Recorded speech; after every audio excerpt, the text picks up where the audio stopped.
네, 여기 묵상 간증 나의 숨은 본색입니다. 저는 7, 8년 전부터 자궁부정출혈로 건강이 악화되었습니다. 그래서 올해 초 공동체의 권면에 따라 여러 가지 치료를 받으며 자궁적출 수술을 앞두고 있었습니다. 그런데 새로운 일을 시작하며 어려움을 겪고 있던 남편은 저의 계속된 병원비 부담으로 화를 많이 냈습니다.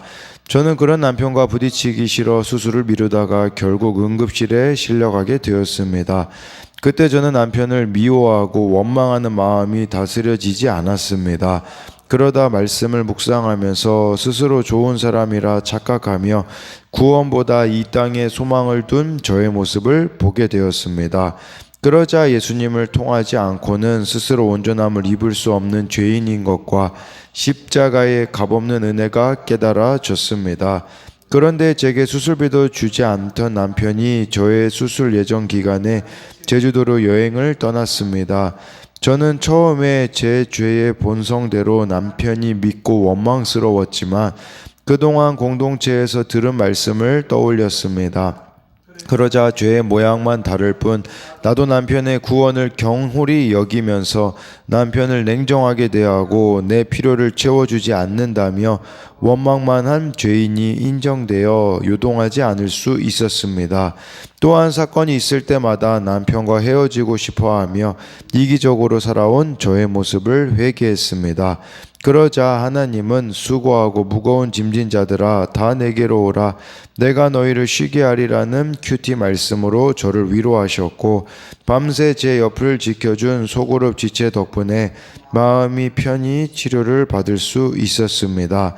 예수님은 자신의 십자가 죽음만이 가장 온전한 제사임을 죽기까지 보여주셨는데 저는 구원을 위해 십자가 지기를 싫어하고 삶의 변화만 기복적으로 바라며 율법적으로 예배에만 힘써 왔습니다.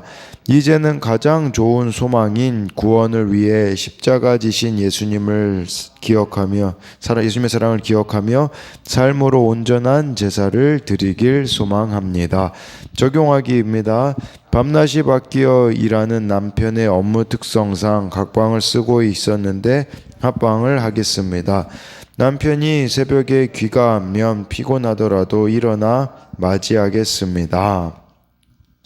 네, 여기 사건이 있을 때마다 이제 남편과 헤어지고 싶어 이기적으로 살아온 저의 모습을 회개하게 되며, 네, 이렇게 남편이 본인의 그 수술 예정 기간에 제주도로 여행을 떠났을 때, 남편의 구원을 이렇게 경홀히 여기며 냉정하게 남편을 대하고 필요를 채워주지 않는다고 원망한 죄인님이 인정되어서 이렇게 받아들이게 되었다라는 이런 고백을 보면서요, 정말 저와 여러분들이 말씀을 통해서 나의 이렇게 죄인됨을 본다면 이렇게 감당 못할 일로 보이는 것들 또한 감당되어진다라는 것을 볼 수 있습니다. 오늘 말씀 제목을 이제 회개하는 한 사람을 통해 예수님이 오십니다라고 이렇게 잡은 이유는요, 유다가 그랬잖아요. 예수님이 유다의 후손으로 오셨고, 원래요 제사장직은 레위의 후손이어야 되잖아요. 그런데 예수님은 유다의 후손으로 오시고, 이렇게 새로운 제사장 직분이 허용된 것은 바로 유다의 회개를 통하여서였다라는 거죠. 우리 가정에 예수님이 오실 수 있는 방법은요, 다른 것이 아니라 유다처럼 회개하는 한 사람, 수치를 무릅쓰더라도 회개하는 한 사람을 통해서 이루어진다라는 것을 기억해야 된다라는 것입니다. 이 11절 말씀에요, 레위 계통의 제사 직분으로 말미암아 온전함을 얻을 수 있었으면 백성이 그 아래에서 율법을 받았으니 어찌하여 아론의 반차를 따르지 않고 멜기세덱의 반차를 따르는 다른 한 제사장을 세울 필요가 있느냐라고 해서요, 이 레위 계통의 제사장 직분, 원래 제사장들은 레위의 후손들이었었잖아요. 그런데 이 사람들로 인해서 온전함을 얻을 수 있었다면, 여기서 말하는 온전함이라는 것은요, 제사장과 관련하여서 이 온전함이라는 단어가 쓰였을 때는요, 죄와 양심의 문제를 해결한 상태라는 의미가 있어요. 죄와 양심의 문제가 해결이 되어지지 않았다라는 것이겠죠. 그리고 이 제사장직이 정말 완벽한 것이었다면 이 시편 110편에 그 다윗이 4절에 아론이 아니라 멜기세덱의 반차를 따르는 영원한 제사장에 대해서 말하지 않았을 것이라는 거겠죠.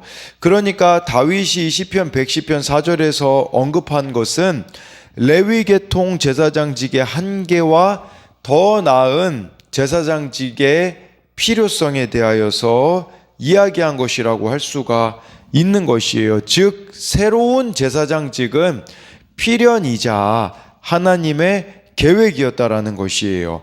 멜기세덱의 반차를 따르는 예수님은 인간 제사장이 이룰 수 없는 구원을 영구히 감당하시는 분이라는 것을 말씀하고 있어요. 예수님이 멜기세덱의 반차를 따른다라는 것은 멜기세덱과 그 성격이 같다라는 것을 가리키는 것이라고 할 수 있는데, 저와 여러분들이 온전해질 수 있는 비결은 한 가지밖에 없어요. 그것은 뭐냐면 예수님을 통과해야 된다라는 것입니다. 예수님을 통하지 않고서는 저와 여러분들에게는 이 죄의 문제가 결코 해결될 수 없음을 알아야 한다라는 것입니다. 그래서 이것에 대한 적용 질문은요, 스스로 온전해 보이려고 자신을 포장하며 살아갑니까? 사람들이 하고 있는 게 이거 아닙니까? 이 온전함에 자기의 노력으로 이룰 수 있다, 자신의 능력으로 이룰 수 있다라고 하면서 스스로 온전함에 이르기 위하여서 자기를 포장하며 살아가고 있지 않느냐라는 것이에요. 그렇게 되어지면요, 저와 여러분들이요 병들 수밖에 없음을 아셔야 합니다. 또 한 가지는요, 예수님을 통하여서 해결된 죄의 문제는 무엇입니까? 정말 삶이 해석이 안 되어지고 여러 가지 이해할 수 없는 어려움들이 있었는데, 정말 예수님을 저와 여러분들이 통과하여서 해결된 영역들이 무엇이 있는가를 묻고 있는 것입니다. 12절에요. 제사 직분이 바뀌어졌은즉 율법도 반드시 바꾸어지리니 라고 말씀해 주고 있어요. 이것은 레위 계통의 이 제사장 직분이 다른 계통의 제사장 직분으로 옮겨갔다라는 것을 말해주고 있는 것이에요. 유대인들 생각에 지금 유대인이지만 그리스도인이 된 이들이 다시 유대교로 돌아가고 있는 이런 상황에서 주어진 말씀이 히브리서인데, 유대인들에게는요 이 제사 직분은 마치 산처럼 옮겨질 수 없는 영원한 규례라고 생각을 했어요. 그러나 예수님을 통해서 옮겨지게 되었다라는 것을 말씀해 주고 있는 것입니다. 여기서 이 바꾸어진다라는 것을 통해서 우리가 한 가지 생각해 볼 수 있는 것은 뭐냐면요, 예수님 안에서 온전한 속죄, 용서, 사랑, 의와 진리를 받게 된 자는요, 그의 삶 가운데 이루어지는 일이 있어요. 그것은 뭐냐면 바로 바뀌어지는 것이에요. 나의 옳고 그름으로 남을 판단하는 삶에서 말씀으로 나의 부족을 드러내며 주의 은혜 아래에 남들을 채우라고 껴안는 삶으로 바뀌어지게 된다라는 것이겠죠. 그래서 이것에 대한 적용 질문은 나의 옳고 그름을 잣대로 남을 바라봅니까? 아니면 예수 그리스도의 마음으로 남을 바라봅니까? 예수님을 만난 후 내 삶과 가치관은 어떻게 바뀌었습니까? 13절부터 15절을 보면요, 이것은 한 사람도 제단 일을 받들지 않는 다른 지파에 속한 자를 가리켜 말한 것이라. 우리 주께서는 유다로부터 나신 것이 분명하도다. 이 지파에는 모세가 제사장들에 관하여 말한 것이 하나도 없고 멜기세덱과 같은 별다른 한 제사장이 일어난 것을 보니 더욱 분명하도다 라고 이렇게 말씀해 주고 있어요. 새로운 제사, 여기 보니까요 다른 지파에 속한 자를 가리켜 말한다라는 것은 14절에 보니까 예수님이 레위 지파가 아니라 유다 지파로 이렇게 오셨다라는 것을 말씀해 주고 있는 것이에요. 멜기세덱도요 레위 지파가 존재하기 전부터 존재했던 제사장이지 않습니까? 그 의미는 멜기세덱도 레위 지파로부터 오지 않았듯이 예수님도 이렇게 레위 지파가 아니라 14절에 유다 지파로부터 오셨다라는 것을 보여주고 있는 것이겠죠. 근데 유다로부터 나신 것이 분명하도다. 이걸 보면서 우리가 창세기 38장을 보셔야 되거든요. 창세기 38장에 보면요, 유다가 어떻게 합니까? 유다는요, 사실 인간적으로 보면 내세울 만한 게 뭐가 있겠어요? 그 삶의 결론이 뭐였습니까? 며느리 다말과의 사이에서 아이가 태어난 것이 얼마나 수치스러운 것이었겠습니까? 그러나 정말 이 며느리 다말을요, 죽게 내버려 둠으로써 수치를 당하지 않을 수 있었거든요. 그런데 유다가 어떻게 합니까? 자기 죄를 깨달아서요, 너는 나보다 옳도다가 되어지거든요. 그래서 며느리를 죽이지 않고 수치를 무릅쓰는 삶을 살게 되어지거든요. 저와 여러분들이 유다와 같이 가정에서, 교회에서, 세상에서요, 회개한 자로 살아가잖아요. 그곳에 예수님이 오실 수밖에 없어요. 저와 여러분들의 삶에 예수님이 오시면 어떤 고백을 하며 살아갑니까? 당신이 나보다 옳습니다가 되어지는 것이에요. 당신이 나보다 옳습니다라고 고백하면서 주어진 자리에서 살아가게 되어지면요, 그 가정과 그 삶과 그 공동체에는요, 구원이 일어날 수밖에 없다라는 것이에요. 유다의 후손으로부터 예수님이 오셨다. 저와 여러분들이 유다와 같이 당신이 나보다 옳습니다가 되어지면 그곳에 예수님이 오실 수밖에 없다라는 것을 기억해야 된다라는 것입니다. 그래서 이것에 대한 적용 질문은요, 나는 어떤 고정관념을 가지고 있습니까? 온전한 회개와 십자가의 삶이 있는 그 한 사람을 통해 그리스도가 일어나실 것을 믿습니까? 창세기 38장의 유다와 같이 회개함으로 당신이 나보다 옳습니다가 되고 있습니까? 16절 17절을 보면요, 그는 육신에 속한 한 계명의 법을 따르지 아니하고 오직 불멸의 생명의 능력을 따라 되었으니 증언하기를 내가 영원히 멜기세덱의 반차를 따르는 제사장이라 하였도다 라고 말씀해 주고 있어요. 이 새로운 제사장직은요, 육신에 속한 계명의 법이 아니라 불멸의 생명의 능력을 따라서 세워졌다라고 말씀해 주고 있어요. 쉽게 말씀드리면요, 육신에 속한 한 계명의 법이라는 것은 레위 계통의 옛 제사장직이잖아요. 이것은 율법을 따라 세움을 받았지만 문제는 뭐냐? 죽음의 한계를 넘지 못했다라는 것이에요.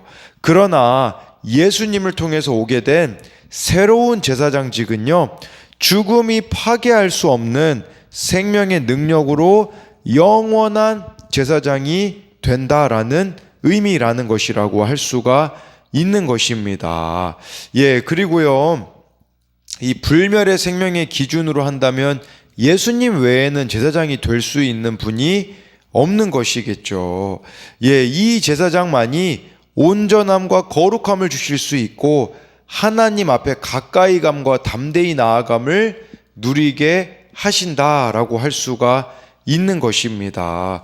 그러니 이미 새로운 제사장인 영원한 대제사장인 예수님이 존재하는데 왜 유대교로 다시 돌아가려고 하는가, 이걸 묻고 있는 것이겠죠. 왜 육신에 속한 그 한 계명의 법으로 돌아가려고 하고 있는가를 지금 이 히브리서 저자는 묻고 있는 것이에요. 다시 율법주의로 돌아간다라는 거, 이것은 어리석은 행위라고 할 수가 있는 것이겠죠. 그래서 이것에 대한 적용 질문은요, 나는 삶 속에서 온전함과 생명의 열매를 맺는 더 좋은 소망을 가지고 있습니까? 아니면 세상에서 이기고 또 이기려 하는 무서운 야망을 가지고 있습니까? 정말 저와 여러분들이 예수님 안에서의 이 온전함, 또 열매 맺는 삶을 추구하고 있는지, 아니면 그저 야망을 이루는, 이기고 또 이기려고 하는 이런 야망을 가지고 살고 있는가를 묻고 있는 것입니다. 마지막으로 18절 19절을 보면요, 전에 있던 계명은 연약하고 무익함으로 패하고 율법은 아무것도 온전하게 못할지라 이에 더 좋은 소망이 생기니 이것으로 우리가 하나님께 가까이 가느니라 라고 해가지고요, 네, 새로운 제사장이 필요한 이유와 결과를 설명하는 내용이에요. 새로운 제사장이 필요한 이유는요, 이전 계명이 18절 말씀처럼 연약하고 무익해서 폐하였기 때문이에요. 율법은요, 아무것도 온전하게 못합니다. 율법은 마치 신호등처럼요, 하나님의 뜻을 드러내고 하나님의 평가 기준을 알려줄 뿐이지 죄를 억제하거나 사람에게 죄를 극복할 힘을 주지 못하다라는 것이에요. 율법은요, 내가 노력해서 율법 이룬다라고 생각하잖아요. 착각하잖아요. 어떻게 되냐? 교만해지게 되어져요. 반대로 내가 율법을 지킬 수 없다라고 생각하잖아요. 그러면 노력해도 안 된다고 생각하면 자책하거나 누군가를 탓하는 것이 율법이 가진 한계라고 할 수가 있어요. 이 두 가지 경우 율법의 근본 정신인 사랑을 잃어버리게 만든다라는 것이에요. 그러나 여기서 나와 있듯이 예수님으로 인한 다른 계통의 영원한 제사장이 우리의 죄와 양심의 문제를 말끔히 해결하고 하나님께 더 가까이 갈 수 있게 만들어 준다라는 것입니다. 저와 여러분들이요, 예수님의 이 십자가를 믿음으로써 하나님께 더 가까이 가는 특권을 얻는다라는 것이에요. 근데 기억해야 되는 것은 뭐냐면, 그렇다면 이 율법은 어떻게 되겠습니까? 예수님이 율법의 완성이에요. 저와 여러분들이 예수님의 이 십자가 사랑을 안다면 어떻게 되겠습니까? 예수님을 믿으면요, 성령이 내 안에 계시거든요. 그런 관점으로 보자면 율법이 폐기된 것이 아니라 강화된 것을 저와 여러분들이 아셔야 돼요. 나의 노력으로는 율법의 의를 따를 수가 없고요, 이룰 수가 없어요. 그러나 예수님이 이 율법의 요구를 이루어 주셨기 때문에 저와 여러분들이 예수님을 믿는다면 은혜가 부어지죠. 성령이 내 안에 거하시죠. 그렇게 되어지면 이제는 율법이 폐기가 아니라 율법이 강화된 삶으로 나아갈 수밖에 없다라는 것이에요. 나의 노력으로 되어진 것이 아니라 오직 십자가의 은혜로 성령의 도우심으로 저와 여러분들이 마태복음 5장, 6장, 7장에 나와 있는 율법의 강화된 그 요구를 살아갈 수 있게 되어진다라는 것이겠죠. 그렇기 때문에 여기 19절에 나와 있듯이 하나님께 더 가까이 갈 수밖에 없다라는 것이에요. 정말 율법의 요구인 하나님 사랑과 이웃 사랑이 우리들의 삶에 되어질 수밖에 없다라는 것이겠죠. 근데 문제는 무엇입니까? 예수님이 자신의 십자가 죽음으로 가장 온전한 제사임을 죽기까지 보여주셨는데, 우리는 구원을 위해 십자가 지기를 싫어하고 다른 사람의 삶의 변화만 기복적으로 바라며 율법적으로 예배에만 힘쓰고 있지 않는가 돌아보아야 한다라는 것이에요. 아주 쉽게 말씀드리면요, 날마다 하나님과 더 가까워지고 있는가, 이걸 점검하셔야 돼요. 19절 말씀이 그거잖아요. 더 좋은 소망인 예수님으로 인하여서 우리가 온전해졌기 때문에, 그렇다면 이제 하나님과 더 가까이 되어줘야 되는데, 문제는 무엇입니까? 가면 갈수록 하나님과 멀어진다라는 거죠. 그러니 말씀이 안 들리는 삶, 말씀 따로 삶 따로 되어지는 이 삶이 우리들의 모습이지 않느냐라는 것을 기억해야 된다라는 것이에요. 그래서 이것에 대한 적용 질문은요, 예수님처럼 구원을 위해 내가 져야 하는 십자가는 무엇입니까? 예수님을 바라며 저 천국을 소망합니까? 아니면 내 만족을 채워줄 세상 소망으로만 가득합니까? 라고 해서요, 저와 여러분들이 진짜 예수님의 십자가 은혜를 입은 자라면, 예수님을 사랑한다면 어떻게 살아가겠습니까? 말씀대로 살아갈 수밖에 없고요, 말씀대로 산다라는 것은 말씀을 통해서 내 죄를 회개하며 유다가 그렇게 살아냈듯이 다른 사람들을 향하여서요, 좀 변화되라 라고 외쳐대는 인간이 아니라 당신이 나보다 옳습니다 라고 고백하며 나아갈 때에 정말 이 회개하는 한 사람을 통하여서 변화가 이루어지는 역사가 저와 여러분들의 삶 가운데 이루어지기를 소망합니다.